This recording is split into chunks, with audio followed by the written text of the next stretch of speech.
ഇങ്ങനെ അടുത്തൊരു വര വെച്ചേ ഇതിലൊട്ട് 3 വര വെച്ചേ 3 വര വന്നോ വന്നോ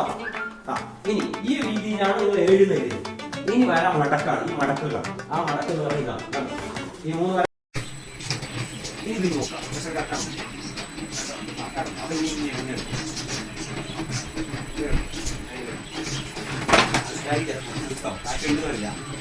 സൂപ്പർ ഓക്കെ രണ്ടുപേരും കൂടി